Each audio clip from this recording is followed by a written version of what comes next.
Uttarakhand exam गुरु में फिर से आपका स्वागत है।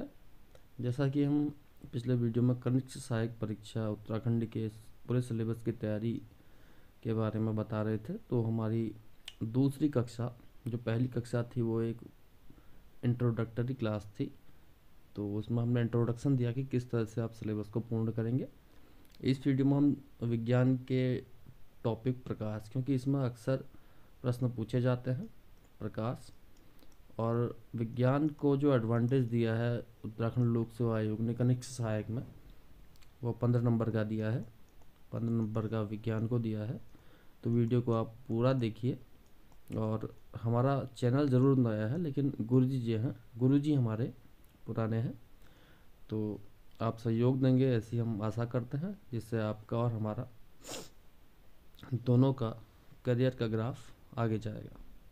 चलिए स्टार्ट करते हैं आज का टॉपिक। देखिए मित्रों, आज का जो टॉपिक है वो है प्रकाश।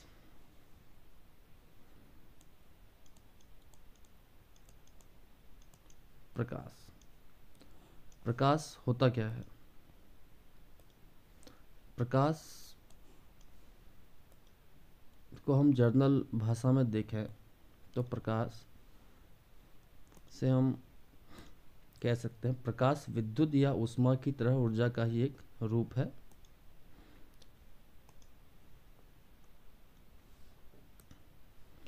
प्रकाश जो है विद्युत या ऊष्मा की तरह ऊर्जा का एक रूप है। प्रकाश क्या है? ऊर्जा का एक रूप है।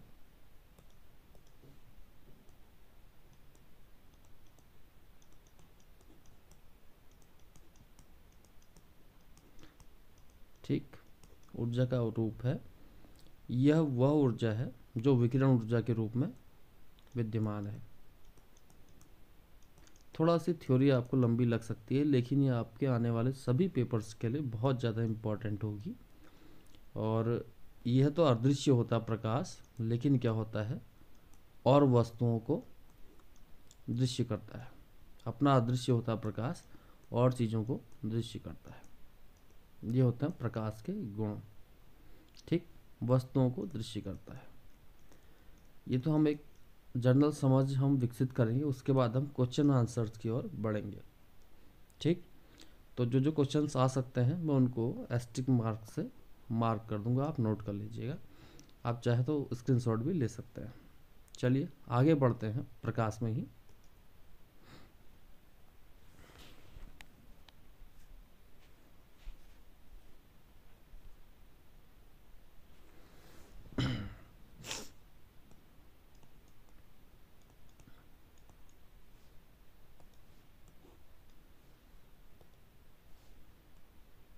प्रकाश, जैसा कि हमने अभी जाना, प्रकाश विद्युत या ऊष्मा की तरह ऊर्जा का ही एक रूप है। यह वह ऊर्जा है जो विकिरण ऊर्जा के रूप में गतिमान है। प्रकाश अपने आप में अदृश्य होता है, लेकिन अन्य वस्तुओं को दृश्य बनाता है। प्रकाश के गुण जो हैं इसमें पूछे जाते हैं। प्रकाश एक रेखा में संचारित होता है। प्रकाश कैसे संचारित होता है? प्रकाश सीधी रेखा में संचारित होता है। प्रकाश मुड़ता नहीं है, लेकिन कोई ऑब्जेक्ट आता है तो परावर्तन इसका होता है। प्रकाश सीधी रेखा में संचारित होता है।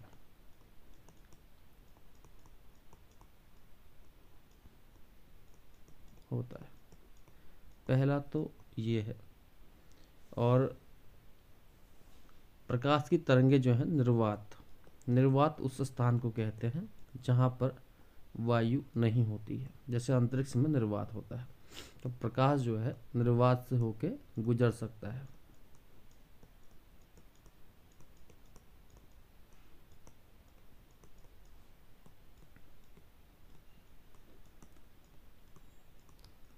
ठीक, ये तो प्रकाश के गुण हैं।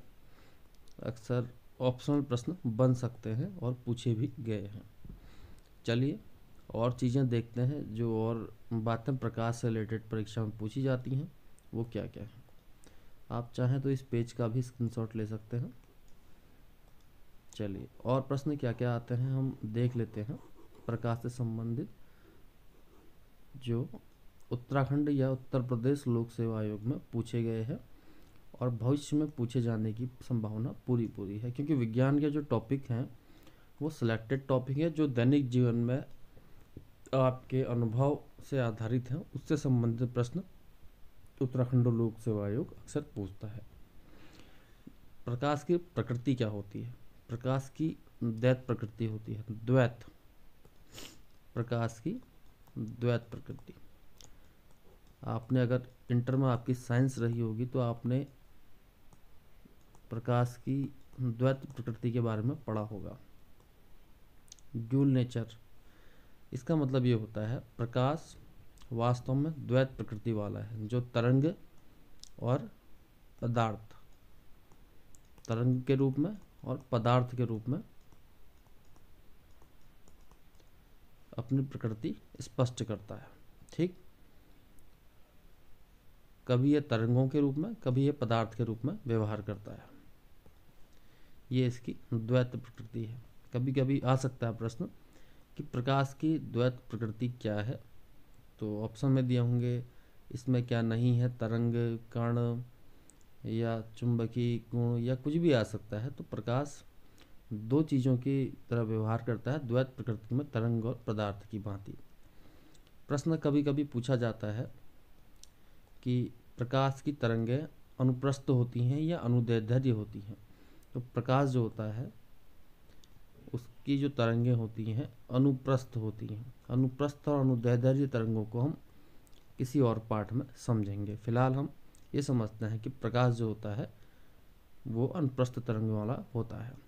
वहीं दूसरी ओर ध्वनि तरंगें जो होती हैं वो अनुदैर्ध्य होती हैं। फिलहाल आप इसको जानिए कि प्रकाश की तरंगें जो होती है अनुप्रस्थ होती हैं। ठीक, अब प्रकाश की चाल से संबंधित प्रश्न अक्सर पूछे गए हैं कि प्रकाश की चाल किस माध्यम में सबसे अधिक होती है। तो प्रकाश जो है निर्वात में जा सकता है, तो चाल जो होती है प्रकाश की सबसे ज़्यादा होती है। आप नोट भी करते रहेंगे चाहें तो, या स्क्रीनशॉट ले लीजिए इसका। प्रकाश की चाल जो है निर्वात में सबसे अधिक होती है। प्रश्न आता है ऑप्शन में कि इनमें से किस माध्यम में प्रकाश की चाल सर्वाधिक होती है। तो निर्वात में चाल सर्वाधिक होती है, यह आप नोट कर लेंगे।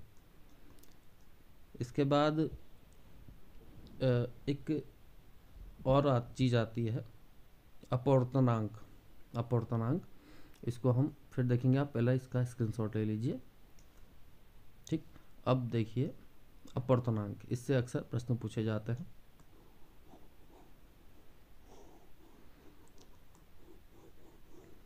हम उन्हीं टॉपिक्स को यहाँ पर लेंगे जिनसे अक्सर प्रश्न पूछे जाते हैं, क्योंकि ज़्यादा लंबा हमें कोई विज्ञान में पीएचडी नहीं करनी है। हमें केवल और केवल अपना टेस्ट निकालना है, और उतने प्रश्न अगर हम पढ़ लेते हैं तो हमारा काम हो जाता है। तो पहले हम चाल के बारे में देख लेते हैं, फिर अपवर्तनांक के बारे में देखते हैं। देखिए, चाल जो होती है प्रकाश की, चाल जो होती है निर्वात में, ये पूछी जाती है निर्वात की चाल। निर्वात में चाल जो है 3 गुणा 10⁸ मीटर प्रति सेकेंड, ये तो निर्वात में चाल है। इसके अलावा जल में कम होती है निर्वात से 2.25 × 10⁸ मीटर प्रति सेकेंड। ठीक, इम्पोर्टेंट जो है वो निर्वात वाली है। ऐसे ही कांच और हीरे में, कांच में जो चाल होती है वो 2 × 10⁸। इसी प्रकार देखते हैं हीरे में प्रकाश की चाल 1.24 × 10⁸। ये चाल है अलग अलग माध्यमों में, निर्वात में, जल में, कांच में, हीरे में। तो चाल अलग अलग होती है भिन्न भिन्न माध्यमों में। चलो आगे बढ़ते हैं, इसका आप स्क्रीनशॉट भी ले सकते हैं। अब हम बात कर रहे थे अपवर्तनांक की। अपवर्तनांक से भी प्रश्न प्रकाश में पूछे जाते हैं। विज्ञान का सेक्शन है, बहुत ज़्यादा इम्पोर्टेंट है। चलिए बढ़े आगे की ओर। चलिए, प्रकाश का अपवर्तनांक, जिस माध्यम का अपवर्तनांक जो होता है जितना अधिक होता है उस माध्यम में प्रकाश की चाल जो है उतनी ही कम होती है। देखिए अपवर्तनांक,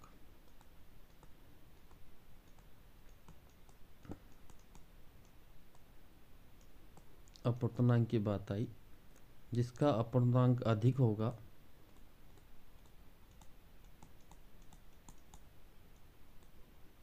अधिक, उसमें प्रकाश की चाल क्या होगी, ये अधिक होगा तो प्रकाश की चाल जो है वो कम होगी। इसका मतलब ये हुआ कि निर्वात का अपवर्तनांक शून्य होता है तो इसकी चाल जो होती है प्रकाश की बढ़ जाती है। इसी प्रकार अन्य माध्यमों में जहाँ अपवर्तनांक ज़्यादा होता है वहाँ चाल कम हो जाती है। अपवर्तनांक जो होता है उसको हम म्यू से प्रदर्शित करते हैं। अगर मान लीजिए किसी माध्यम का अपवर्तनांक ये है म्यू है, तो उसमें प्रकाश की चाल, और उस माध्यम में प्रकाश की चाल यू मानी हमने, चाल को यू से दर्शाया, और निर्वात में प्रकाश की चाल मान लीजिए सी है, तो इसमें संबंध जो है सी अपॉन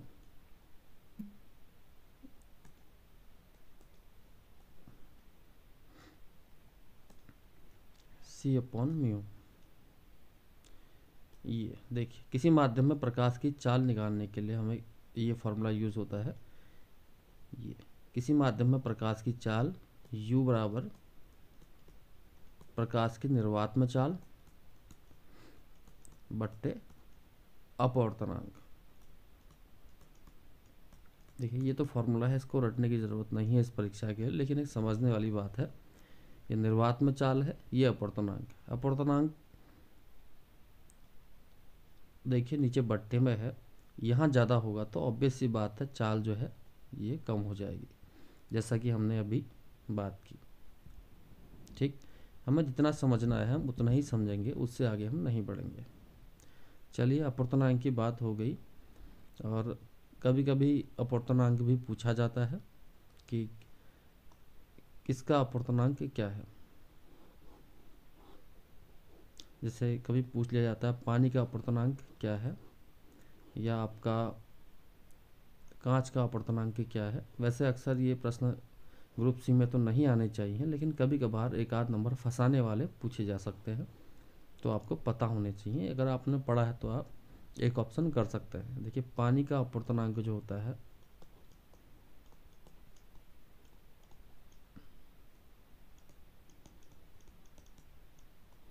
वो होता है 1.33, और कांच का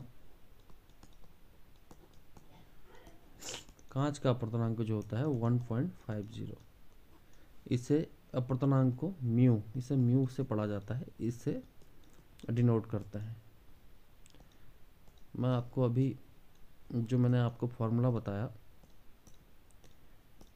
कि प्रकाश की किसी माध्यम में चाल बराबर उसकी निर्वात में चाल बट्टे उसका अपवर्तनांक, इसलिए अपवर्तनांक हो जाएगा म्यू बराबर सी अपॉन यू नॉट म्यू। तो यू ये हो गई प्रकाश की निर्वात में चाल, ये होगी उसकी किसी माध्यम में चाल। तो अपवर्तनांक क्या होता है, अपवर्तनांक से मतलब यह है किसी माध्यम की निर्वात में चाल और उस माध्यम में चाल का जो अनुपात होता है उसे अपवर्तनांक कहा जाता है। ये चीज़ है, ठीक। ये पूछा नहीं जाता है, लेकिन आपको पता होना चाहिए कि अपवर्तनांक किसे कहते हैं। उसकी निर्वात में चाल बट्टे उसकी उस माध्यम में जिसमें वो विचरण कर रहा है उसमें चाल के अनुपात को अपवर्तनांक कहते हैं, जो पानी का 1.33 और कांच का 1.50 होता है। ठीक, चलिए आगे बढ़े। अब जो है प्रकाश का अपवर्तन, ये बहुत ही ज़्यादा महत्वपूर्ण टॉपिक है, क्योंकि प्रकाश के अपवर्तन से यानी कि रिफ्रैक्शन, इसमें दो चीज़ें आती हैं, एक अपवर्तन एक परावर्तन। यह इतना इम्पोर्टेंट टॉपिक है, एक ना एक प्रश्न एक ना एक नंबर तो ये ले ही आता है। चलिए बात की जाए अपवर्तन की, देखिए अपवर्तनांक और अपवर्तन में अंतर है, और है क्या ये देख लीजिए। प्रकाश का अपवर्तन,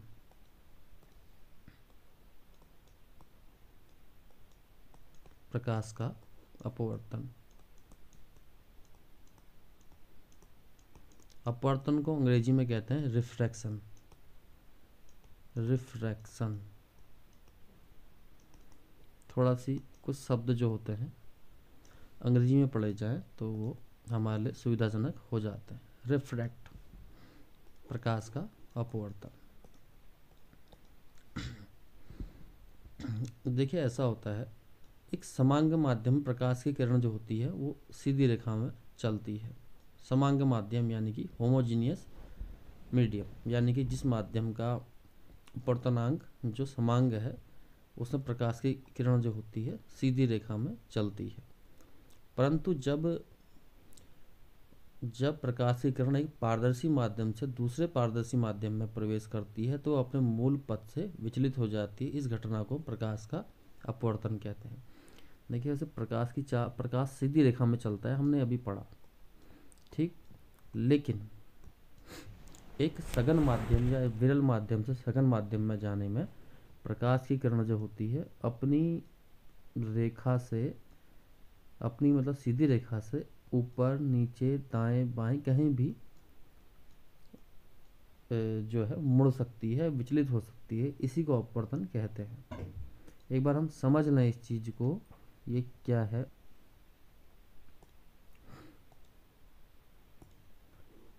चलिए हम चित्र से समझते हैं कि अपवर्तन क्या होता है। देख लीजिए, ये हमारे दो माध्यम हो गए। ये हो गया हमारा, मान लीजिए निर्वात से दूसरे पारदर्शी माध्यम में प्रकाश की किरण चल रही है, वायु में आ रही है। तो ये एक माध्यम है और ये उस माध्यम की सीमा मान लेते हैं हम, दूसरे नए माध्यम की सीमा। इस सीमा में आने के बाद प्रकाश ऊपर नीचे जहाँ भी विचलित होता है ये अपवर्तन कहलाता है। यानी कि एक मीडियम से दूसरे मीडियम में जाने में प्रकाश जो अपनी सीधी रेखा से ऊपर नीचे दाएं बाएं कहीं भी विचलित होता है उसे अपवर्तन कहते हैं। यानी कि सीधी बात है, प्रकाश का मुड़ जाना माध्यम की वजह से। परावर्तन अपवर्तन से भिन्न है, इसको भी हम आगे क्लियर करेंगे, ठीक। चलिए, तो अब एक चीज आपाती और दूसरी किरण को अपवर्तित किरण कहते हैं। जैसे मान लीजिए ये हमारा माध्यम का बॉर्डर हो गया, ये हो गई हमारी प्रकाश की किरण, ये आई, ये तो हो गई आपाती, यहाँ तक की आने वाली जो आपाती है, जो आ रही है ये किरण आपाती हो गई। और जो ये मुड़ गई ये हो गई अपवर्तित। दो चीजें हो गई अपवर्तित किरण। ये मीडियम है दूसरा,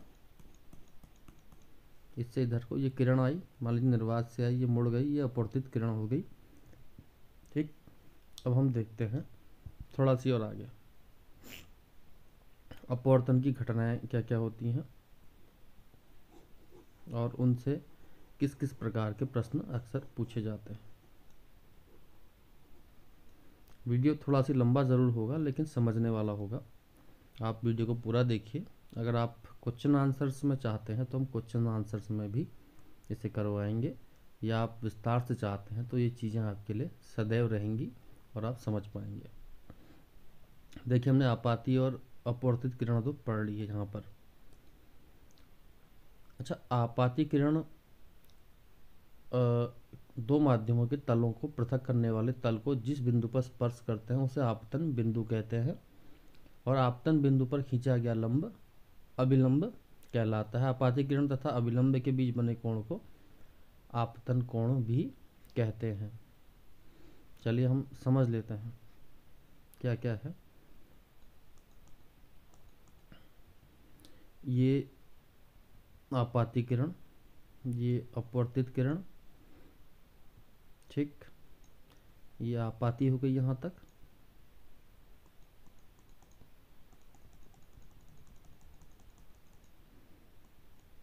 जी आपातिक किरण,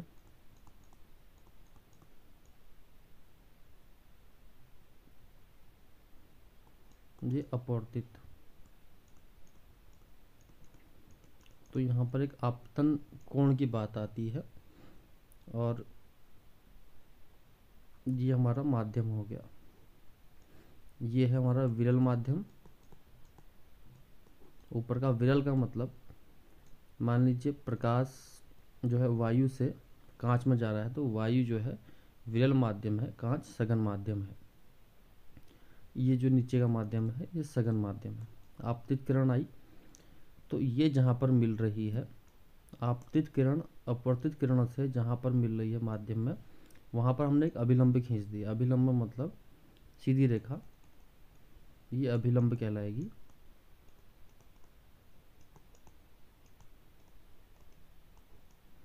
अभिलंब। तो अभिलंब और आपतित किरण के बीच में जो कोण बनता है, ये, इसको आप समझ लीजिए, याद नहीं भी करें तो इसे कहते हैं आपतन कोण। आपतन कोण। आपतन कोण अभिलंब और आपतित किरण के बीच में बनता है। और जो इसके अलावा जो होता है दूसरा अपवर्तन कोण, उसे आर से डिनोट करते हैं। और वो किस किस के बीच में बनता है, अभिलंब और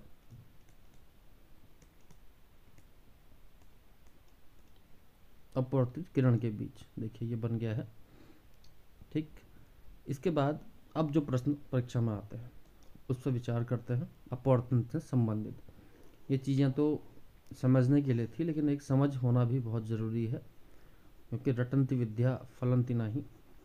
कहीं पर रटना ही पड़ता है, लेकिन कुछ चीज़ें जो होती हैं विज्ञान की वो समझने वाली होती है, क्योंकि विज्ञान अंडरस्टैंडिंग चाहता है। चलिए बढ़े अगले उसकी ओर, जो परीक्षा में प्रश्न अपवर्तन से आते हैं।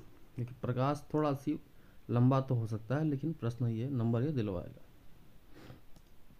देखिए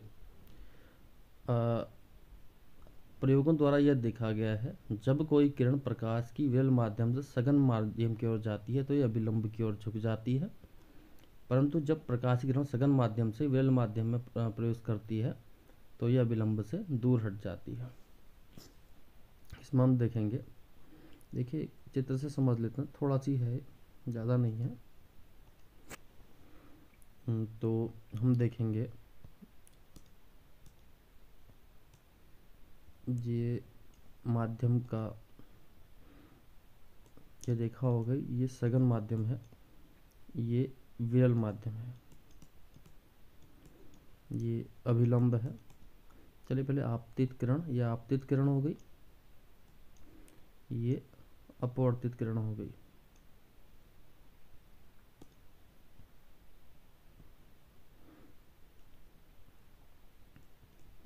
ये जो हो गया आपका अभिलंब हो गया। अभिलंब यानी कि वो सीधी रेखा जो लंबवत होती है माध्यम में और आपके इसके बीच में, आपतित किरण के बीच में और अपवर्तित किरण के बीच में। ये हो गया आपका आपतन कोण, ये हो गया आपका अपवर्तन कोण आर। अब देखिए होता क्या है, जब प्रकाश की किरण सघन माध्यम से विरल माध्यम की ओर जाती है तो अभिलंब से दूर हट जाती है, ये दूर हट गई। ठीक। और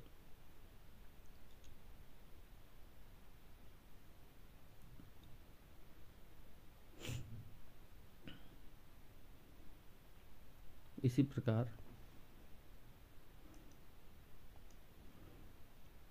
प्रकार अगर माध्यम उल्टा हो, विरल से सघन की ओर आए, मान लीजिए विरल से ये सघन की ओर आ रही है,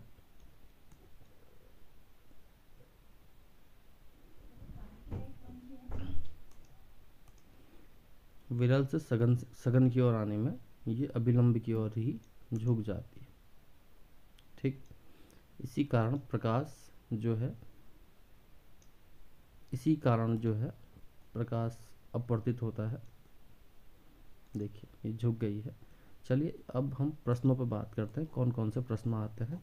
प्रश्न जो आते हैं वो दैनिक जीवन पे, इसके अनुप्रयोग पे आते हैं। थोड़ा सी हमने समझ ली है, बाकी आगे बढ़ जाते हैं। अपवर्तन की कुछ घटनाएं जो हैं, जब पानी की, आपने देखा होगा कोई छड़ अगर पानी में डूबी है, उसको हम बाहर से देखेंगे, ये पानी की छड़ है, ये पानी है, किसी जल में डूबी है, मान लीजिए बाल्टी है, इसमें डूबी है, आपने डुबोई तो सीधी है, लेकिन वो दिखाई देगी हमको हल्का सा टेढ़ी और छोटी। ये किस कारण होता है? अपवर्तन के कारण होता है। तो ये प्रश्न आता है कि पानी की छड़, सॉरी, पानी में छड़ मुड़ी हुई क्यों दिखती है? प्रश्न हो जाएगा अपवर्तन के कारण। ठीक, एक प्रश्न तो ये हो गया, पानी में छड़ का मुड़ी हुई प्रतीत होना। मुड़ी हुई तो नहीं होती है, लेकिन प्रकाश जो है विचलित होता है माध्यम के कारण, इसलिए जो है छड़ जो है वो मुड़ी दिखाई देती है। एक तो प्रश्न ये हो गया। दूसरा, तारों का टिमटिमाना, ये भी किसका उदाहरण है? अपवर्तन का। तारों का टिमटिमाना, क्योंकि प्रकाश जो आता है तारों से वो विभिन्न माध्यमों से होकर आता है, तो जो है तारे टिमटिमाते हैं। और पानी के बर्तन में ही हमने कोई सिक्का डाल दिया, आप खुद डाल के देख लीजिए, सिक्का हमने डाला है तो वो अपने तल से उठा हुआ दिखता है। ठीक, ये भी अपवर्तन के कारण होता है। तो प्रश्न बहुत बार पूछा गया है कि ये किस कारण होता है, तो हम देखेंगे कि ये 3 घटनाएं मेन जो पूछी जाती है, पानी में छड़ का मुड़ी दिखना, तारों का टिमटिमाना और सिक्के का ऊपर उठे दिखना पानी में, ये अपवर्तन के कारण होता है। ठीक, अब प्रश्न प्रिज्म से भी पूछे जाते हैं। प्रिज्म आप जानते हैं, आपने हाई स्कूल में अपना या इंटर में देखा होगा। प्रिज्म एक कांच का की आकृति होती है जिसमें प्रकाश में 7 रंग दिखाई देते हैं। वैसे आप विज्ञान की भाषा में बात करें, प्रिज्म जो होता है एक समांगी माध्यम होता है। समांगी मतलब होमोजीनियस माध्यम, जिसमें पूरे प्रिज्म का जो अपवर्तनांक है समान होता है, उसे प्रिज्म कहा जाता है। अगर हम बनाएंगे चित्र तो कुछ इस तरह का इसमें बनेगा। ये प्रिज्म, ये 3D आकृति है, बन नहीं पा रही वैसे, आप देखेंगे इस तरह से हम इसको बनाते थे पूरी कक्षाओं में। अब हम समझते हैं प्रिज्म के बारे में। ठीक, प्रिज्म जो है सामान्यतः कांच का बना होता है।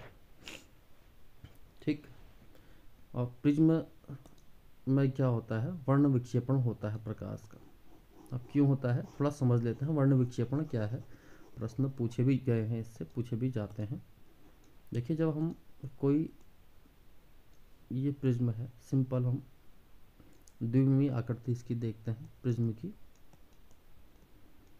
प्रिज्म, सूर्य का जो श्वेत प्रकाश होता है, सूर्य का प्रकाश जो होता है श्वेत होता है। तो जब ये प्रकाश किसी प्रिज्म से होकर गुजरता है, तो देखिए सूर्य का प्रकाश आ गया, या श्वेत प्रकाश, कोई भी श्वेत प्रकाश, सूर्य के प्रकाश को श्वेत प्रकाश कहा जाता है। एक प्रश्न ये भी है, प्रिज्म से गुजरने पर क्या होता है? वो 7 रंगों में बंट जाता है। 1 2 3 4 5 6 7। ठीक, तो इसमें सबसे ऊपर जो रंग होता है वो लाल होता है। ये पूछा जाता है, सबसे ऊपर लाल, सबसे नीचे बैगनी। ये हमें एक दूसरा हमारा फॉर्मूला था विबग्योर का, वो हम आपको बता देते हैं। VIBGYOR, VIBGYOR। ये red, orange, yellow, green, blue, indigo, violet. तो ये है, इसके लिए बैजनी या पिनाला भी यूज़ करते हैं। तो वायलेट यानी कि बैगनी रंग, बैगनी रंग, इंडिगो जामुनी, जामुनी रंग, ब्लू आप जानते हैं नीला, ऐसे ही ग्रीन हरा, येलो पीला, ऑरेंज संतरी या नारंगी रंग, और रेड लाल। तो प्रिज्म में सबसे ऊपर जो है लाल रंग का प्रकाश और सबसे नीचे बैगनी। इसी क्रम में ऊपर को प्रकाश जो है Indigo, blue, green, yellow, orange ऐसे आते रहते हैं। ठीक, फिलहाल हम इतना ही इसमें समझेंगे, बाकी इसके प्रश्नों को हम आगे फिर लेंगे। ठीक, अब एक प्रश्न और पूछा जाता है अपवर्तन से।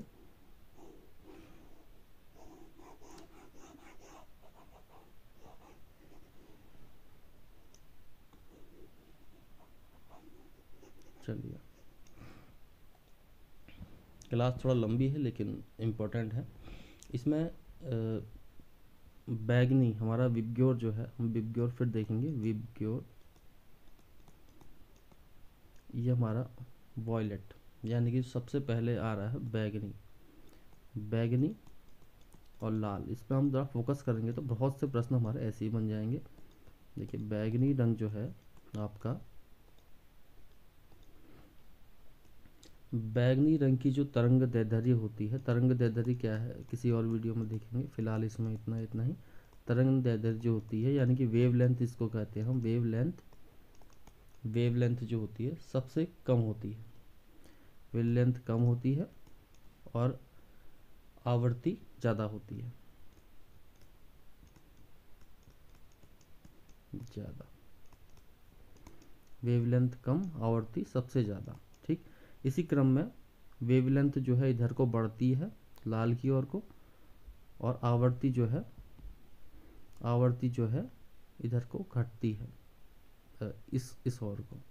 यानी कि तरंग दैर्ध्य कम होगी तो आवृत्ति ज़्यादा होगी, आवृत्ति ज़्यादा होगी तो वेवलेंथ कम हो जाएगी। ठीक, इसी प्रकार से लाल रंग में जो है, इसको देख लेते हैं और इसको देख लेते हैं। लाल रंग में आपकी तरंग दैर्ध्य ज़्यादा होती है और आवृत्ति कम होती है। देखिए हम सीधे समझेंगे तो इधर को वेवलेंथ जो है आपकी बढ़ रही है लाल की ओर को, और आवृत्ति जो है लाल की ओर को कम हो रही है। ऐसे ही वॉयलेट से ज़्यादा इंडिगो की होगी वेवलेंथ, ब्लू उससे ज़्यादा ब्लू की, फिर ग्रीन की, फिर येलो की, ऑरेंज की, फिर रेड की सबसे ज़्यादा होगी, और आवृत्ति सबसे कम रेड की, फिर ऑरेंज, फिर येलो, फिर ग्रीन, फिर ब्लू, इंडिगो, वॉयलेट की आवृत्ति सबसे ज़्यादा होगी। तो वेवलेंथ कम होगी तो आपकी ऊर्जा भी उसमें सबसे ज़्यादा होगी। ठीक, और इसके बाद जो प्रश्न आते हैं वो क्या आते हैं वो भी हम आगे देख लेंगे। ठीक, ये प्रश्न तो इससे ये रहे। हम देखते हैं विबग्योर में जो बैगनी रंग होता है, बैगनी रंग, इसका विक्षेपण सबसे अधिक होता है और लाल का कम होता है, कम हो लाल का, रेड का, और बैगनी का सबसे ज़्यादा विक्षेपण होता है। ठीक, तभी लाल रंग जो होता है वो आपका प्रिज्म में सबसे ऊपर दिखाई देता है। तो ये है अपवर्तन। एक होता है परावर्तन। अब है परावर्तन की बात करते हैं। जो प्रश्न आते हैं परावर्तन से भी आते हैं। ये तो अपवर्तन की बात हुई, परावर्तन क्या होता है?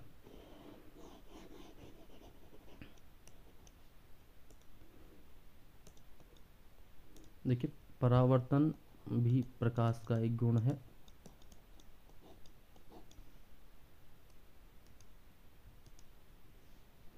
देखिए परावर्तन जो होता है वो अदृश्य माध्यम में या ऐसे माध्यम में होता है जहाँ प्रकाश जो है संचारित नहीं हो सकता है। अपवर्तन उस माध्यम में होता है जहाँ प्रकाश संचारित हो सकता है। मान लीजिए हमने कहीं पर प्रकाश पड़ा, जैसे दरवाजे पर प्रकाश पड़ा या किसी वस्तु पर पड़ा तो फिर परावर्तित हो गया। ये तो है आपका परावर्तन। अपवर्तन में इस माध्यम में प्रवेश कर लेता है प्रकाश। ठीक, ये हो गया परावर्तन। अब परावर्तन से भी प्रश्न पूछते हैं। तो परावर्तन, जब किसी वस्तु पर प्रकाश पड़ता है तो वह अवशोषित, संचारित या परावर्तित हो सकता है। प्रकाश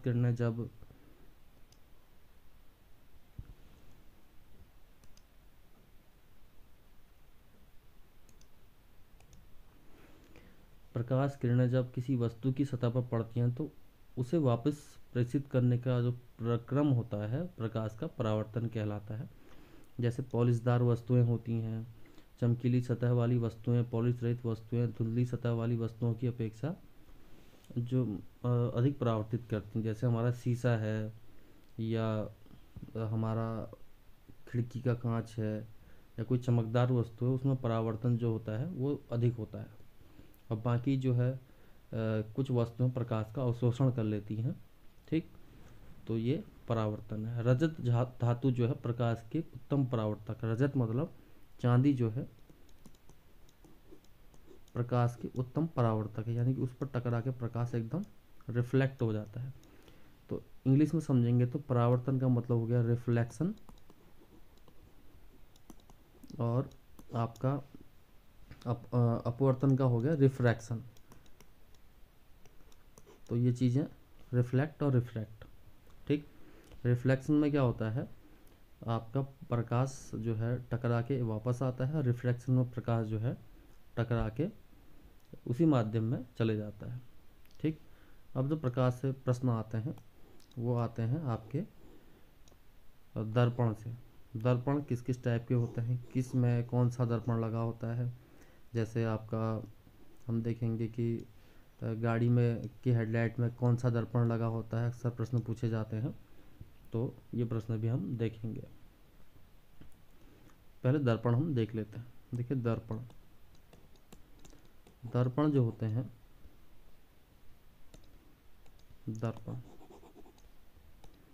दर्पण जो होते हैं मेनली कितने टाइप के होते हैं, मुख्यतः दो टाइप के। एक तो होते हैं समतल दर्पण, दूसरे जो होते हैं वो होते हैं गोलीय दर्पण। ठीक, गोलीय दर्पण। तो प्रश्न पूछे जाते हैं, समतल दर्पण क्या होता है।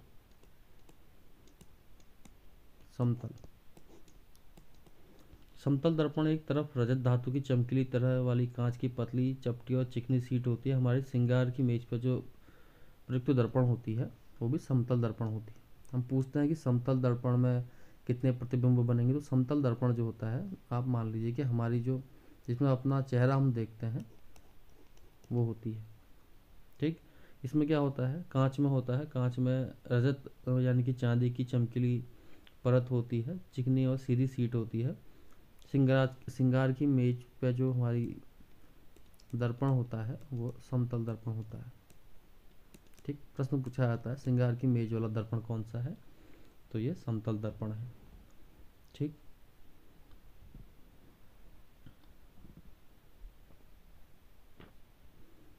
इसमें जो प्रतिबिंब बनता है हमारा वो आभासी होता है। तो समतल दर्पण पर आभासी और सीधा प्रतिबिंब बनता है। इसका आकार जो होता है समतल दर्पण पर वस्तु का आकार वस्तु के आकार के बराबर और सीधा होता है। ठीक, अगला है गोलीय दर्पण। गोलीय दर्पण क्या होता है वो भी हम समझ लेते हैं। गोलीय दर्पण दो प्रकार के होते हैं, अवतल और उत्तल।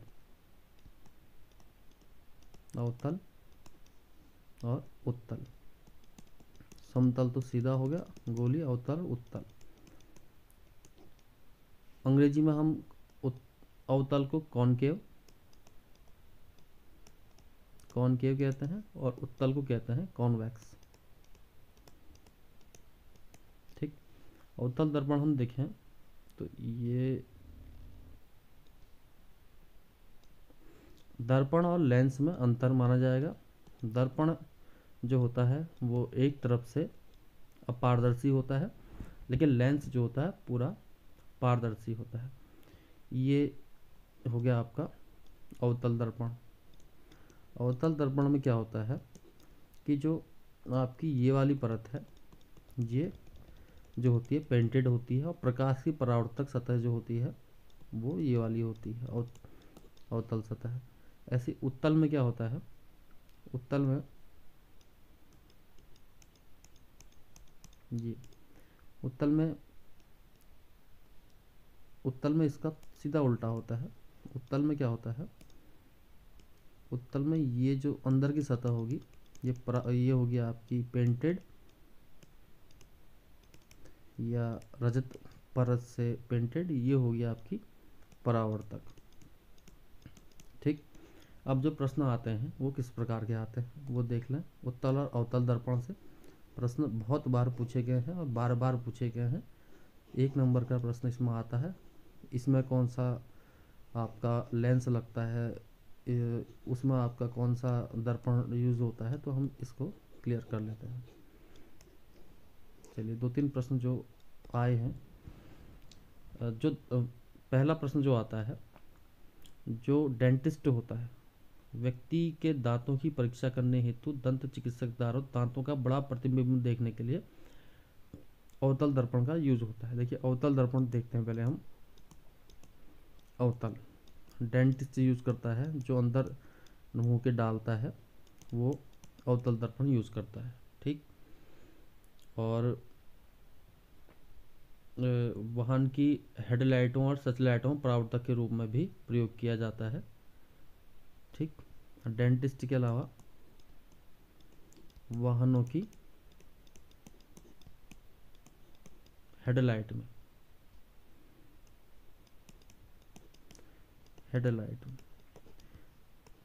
वाहनों की हेडलाइट में, सर्च लाइटों में। मैं इसको अभी आपको एक डायग्राम से समझा देता हूँ, ये बहुत कंफ्यूज करता है अधिकतर। और दाढ़ी बनाने वाले जो नाई होते हैं उनके यहाँ भी अवतल दर्पण यूज होता है। ठीक। देखिए अवतल दर्पण के यूज होता है डेंटिस्ट के यहाँ वाहनों की हेडलाइट में। वाहनों की हेडलाइट जो होती है, आगे की लाइटों को वाहनों की हेडलाइट कहते हैं। हेडलाइट में क्या होता है, जो पीछे परावर्तक होती है सतह, ये यहाँ पर बल्ब लगा रहता है इस तरह से। मैं एक बार फिर से क्लियर करके बता दूं, आपने टॉर्च के पीछे देखा होगा, या पुरानी टॉर्चें जो आती थी, ये गाड़ी में देखना ऐसे पीछे से कुछ चमकीला सा पदार्थ लगा रहता है, तो यहाँ पर बल्ब होता है। तो ये जो दर्पण है, ये अवतल दर्पण है, इनसे प्रकाश रिफ्लेक्ट होकर आगे की ओर को फैलता है। ठीक। ये तो हो गया अवतल दर्पण। डेंटिस्ट यूज़ करते हैं वाहनों के हेडलाइट में यूज होता है, सर्च लाइट में, नाई के शीशे में। अब उत्तल दर्पण का प्रयोग कहाँ होता है, उत्तल दर्पण का प्रयोग कहाँ होता है ये भी जानना ज़रूरी है, ये भी पूछा जाता है। तो हम देख लेते हैं उत्तल दर्पण का प्रयोग कहाँ होता है। उत्तल दर्पण का प्रयोग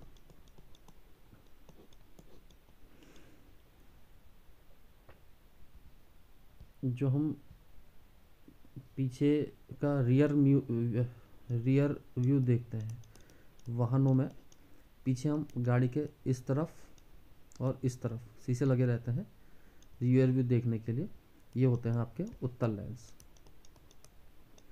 उत्तल दर्पण, लेंस नहीं दर्पण। ठीक। ये तो हो गया आपके दर्पण। अब आगे लेंस। लेंस और दर्पण में अंतर है। दर्पण जो होते हैं एक तरफ से पेंटेड होते हैं, और लेंस जो होते हैं पूरे पारदर्शित होते हैं। तो उत्तल लेंस जो होते हैं इस टाइप से आपके, ये उत्तल हो गए, और ये जो हो गए आपके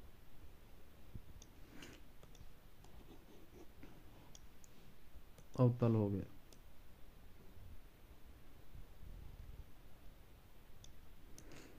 अवतल ये आपने देख लिया। तो इनका प्रयोग कहाँ कहाँ होता है और किस बीमारी में कौन सा जो लेंस होता है वो प्रयोग होता है वो आता है। तो ठीक। तो उत्तल लेंस को हम कन्वर्जिंग लेंस भी कहते हैं। कन्वर्जिंग या अभिसारी।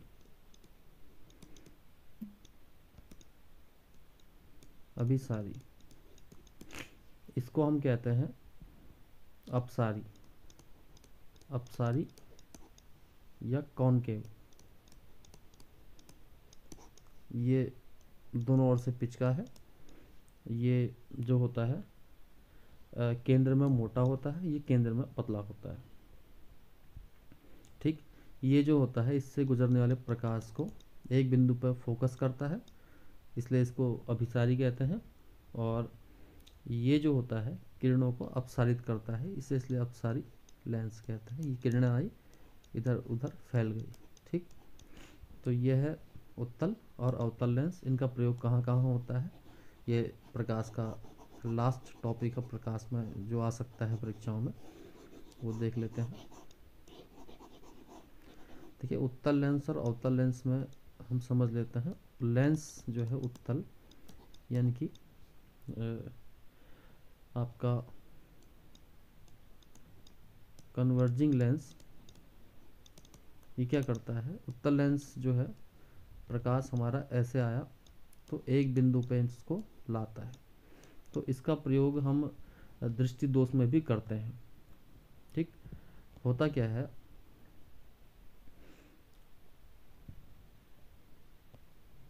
जब किसी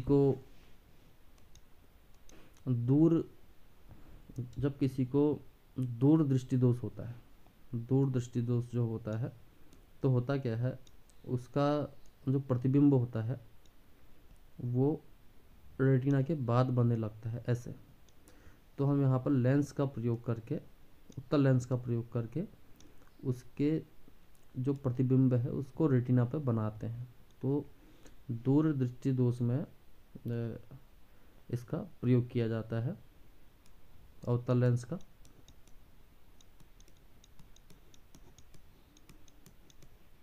यानी कि इसका जो दूर दृष्टि दोष कहे जाने का रीजन ये है, उसका जो प्रतिबिंब बनता है वस्तु का, वो रेटिना से दूर बनता है, इसलिए दूर दृष्टि दोष कहते हैं।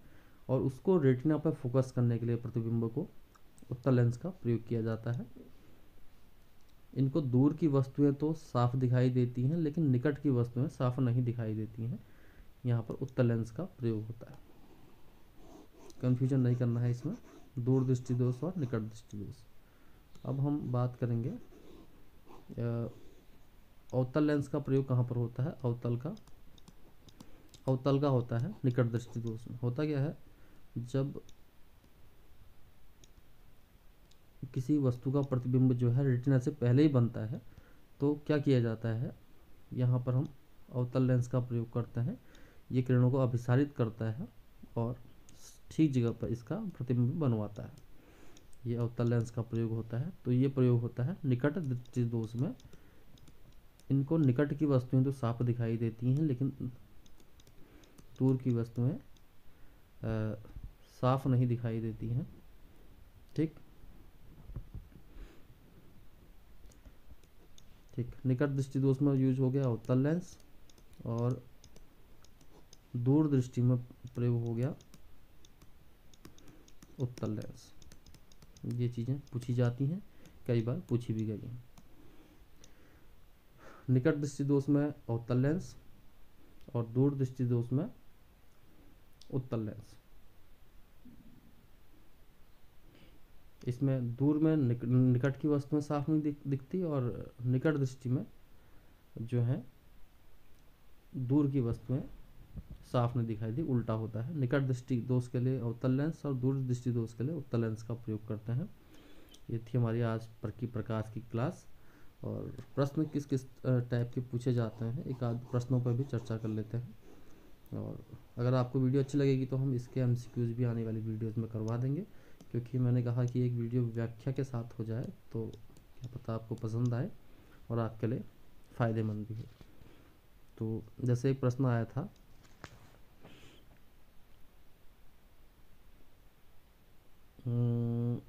क्योंकि उत्तराखंड लोक सेवा आयोग में प्रश्न ऐसे आने हैं, जैसे प्रश्न आया है, आकाश का रंग नीला दिखाई देता है, किस कारण से?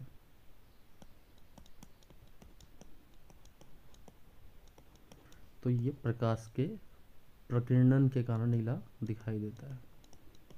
क्योंकि जो होता है बैगनी और ब्लू रंग का जो होता है प्रकिंडन सबसे ज़्यादा होता है, तो इस कारण से प्रकाश का रंग यानी आकाश का रंग नीला दिखाई देता है। एक प्रश्न तो ये आता है। और इसके अलावा प्रश्न आता है कि सबसे ज़्यादा ऊर्जा किस प्रकाश में होती है, तो मैंने विबग्योर बताया। विबग्योर ऊर्जा जो होती है वॉयलेट की सबसे ज़्यादा होती है, क्योंकि इसकी तरंगदैर्ध्य कम होती है। और ऊर्जा जो होती है सबसे कम रेड की होती है, क्योंकि इसकी तरंगदैर्ध्य जो होती है वो ज़्यादा होती है। क्योंकि ऊर्जा जो होती है तरंगदैर्ध्य के अनुकुलमानुपाती होती है। तो ऊर्जा सर्वाधिक हो गई है आपकी वॉयलेट की, और सबसे कम हो गई ये हो गई रेड की कम। फिलहाल इस वीडियो में इतने ही टॉपिक लूँगा, क्योंकि वीडियो बहुत लंबी हो जा रही है, इसलिए अगले वीडियो में मैं इसके एमसीक्यूज करवा दूंगा जो जो अक्सर परीक्षाओं में पूछे जाते हैं। फिलहाल इस वीडियो में इतना ही। वीडियो आपको अच्छी लगी है और आपके काम की है, आप इसे शेयर ज़रूर करें और लाइक ज़रूर करें, और चैनल को सब्सक्राइब करें, क्योंकि चैनल नया है लेकिन गुरुजी पुराने हैं। बहुत बहुत धन्यवाद।